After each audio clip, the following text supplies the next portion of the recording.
Assalamualaikum warahmatullahi taala wabarakatuh. Alhamdulillah rabbil alamin wassalatu wassalamu ala asyrafil mursalin wa ala alihi wa sahbihi ajma'in. Rabbi shrah li sadri wa yassir li amri wa hlul 'uqdatam min lisani yafqahu qawli. Alhamdulillah bertemu lagi kita pada pelajaran sirah kita pada hari ini, pada tajuk yang baru yang kita baca hari ini, iaitu di bawah tajuk perkembangan agama Islam. Perkembangan agama Islam pertama melalui akidah, kemudian melalui ibadah, dan hari ini kita akan baca tajuk melalui akhlak. Unit ketiga muka surat 16.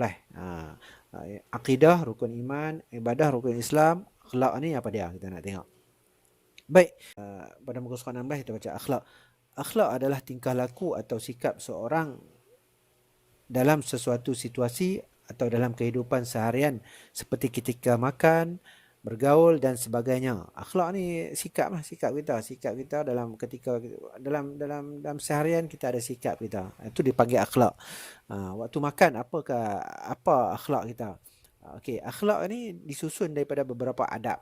Baru jadi akhlak. Adab makan tu pertama macam mana? Basuh tangan, baca doa, duduk elok. Tu susunan adab tu jadi menjadikan akhlak itu nampak baik. Okey, Allah Subhanahu Wa Taala melantik Rasul daripada kalangan hamba-Nya untuk membentuk dan menyempurnakan akhlak manusia, seterusnya membimbing manusia ke jalan yang lurus.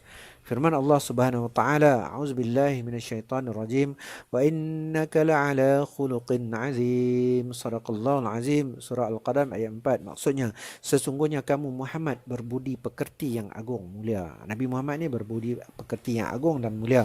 Kemudian dia diutuskan untuk membimbing manusia ke jalan yang lurus. Jadi manusia ni jadi makhluk yang bertamadun, yang berakhlak.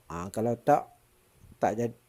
tak diutuskan Nabi Muhammad untuk ajak manusia, manusia akan berakhlak dengan akhlak yang buruk. Mari kita tengok akhlak pada zaman jahiliah. Nombor bawah tu.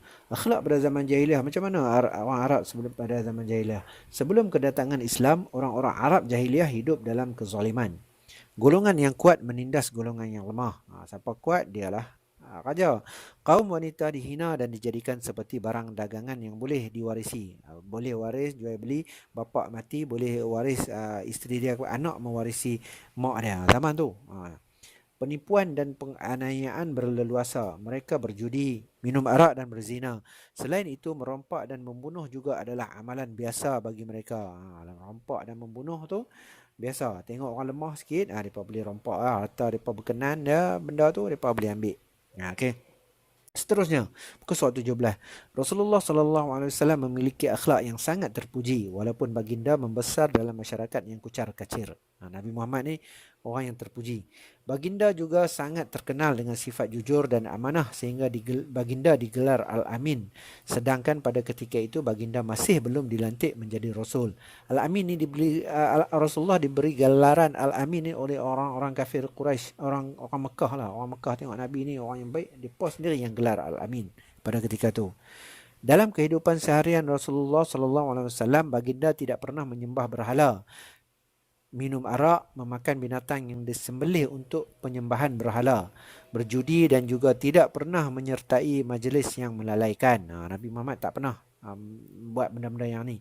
Ada ke satu ketika Nabi Muhammad teringin nak dengar orang menyanyi, dia pergi satu tempat tu, tempat orang menyanyi tu, orang tu tak menyanyi lagi. Sebelum orang tu menyanyi, Allah Ta'ala takdirkan Nabi ni mengantuk, lena sampai esok, sampai habis majlis tu, dia tak dengar pun. Tu je satu yang saya pernah baca. Ada kisah Nabi pi macam tu, Allah Ta'ala jaga dia daripada benda-benda yang melalaikan. Kemudian akhlak setelah kedatangan Islam. Macam mana akhlak orang Arab setelah kedatangan Islam? Tadi sebelum Islam tu macam-macam mereka. Membunuh, menindas, mencuri, merompak, minum arak. Tu perkara biasa bagi orang Arab zaman jahiliah. Zaman jahiliah ni zaman sebelum Islam mai. Bila Islam mai, disebut zaman Islam. Setelah sekian lama masyarakat Arab jahiliah berada dalam kegelapan dan kezaliman, akhirnya kehidupan mereka berubah selepas Rasulullah SAW dilantik menjadi pesuruh Allah Subhanahu Wa Taala. Dilantik menjadi nabi melalui akhlak dan kepribadian mulia yang ditonjolkan oleh Rasulullah SAW serta para sahabat seperti ikhlas, adil, pemurah, pengasih, sabar dan pemaaf, agama Islam dapat berkembang dengan lebih meluas. Kan Nabi ni digelar Al-Amin, dia orang yang baik dah sebelum jadi Nabi pun. Bila dah jadi Nabi ni, akhlak dia memang akhlak yang baik lah. Okay. Kemudian dia pun ajak orang yang masuk Islam tu, ajak berakhlak dengan akhlak yang baik. Kemudian masyarakat jahiliah yang pada asalnya hidup dalam persekitaran yang penuh dengan kezaliman dan akhlak yang keji berubah kepada kehidupan yang lebih bertamadun. Jadi yang mana yang masuk Islam, mereka dah tinggalkan benda-benda yang tak baik itu dan mereka hidup dengan lebih tersusun dan ada macam bertamadun. Tak macam dulu apabila kuat dia bantai yang lemah. Dia ambil saja barang-barang orang tanpa minta apa ni, merompak ya, merompak, membunuh adalah amalan biasa depa. Okey. Sabda Rasulullah sallallahu alaihi wasallam maksudnya, innama bu'istu liutammima makarimal akhlak, sesungguhnya aku diutuskan untuk menyempurnakan kemuliaan akhlak. Nabi kata, Nabi ni dia diutuskan selain daripada menyampai Islam, dia untuk menyempurnakan kemuliaan akhlak manusia ni. Allah Ta'ala jadikan dengan sebaik-baik kejadian, kemudian manusia ni disesatkan oleh iblis dan syaitan, jadilah jadi macam tu, macam Arab jahiliah. Kemudian Allah Ta'ala utuskan Nabi Muhammad lagi untuk memperbaiki kehidupan manusia dan memperbaiki akhlak manusia. Okey. InsyaAllah kita akan sambung pada akhlak berkeluarga Nabi Muhammad pada muka surat 18 itu pada minggu depan insyaAllah. Pada hari ini kita sampai situ saja. Jadi kita ingat apa pelajaran kita hari ini, iaitu perkembangan Islam melalui akhlak.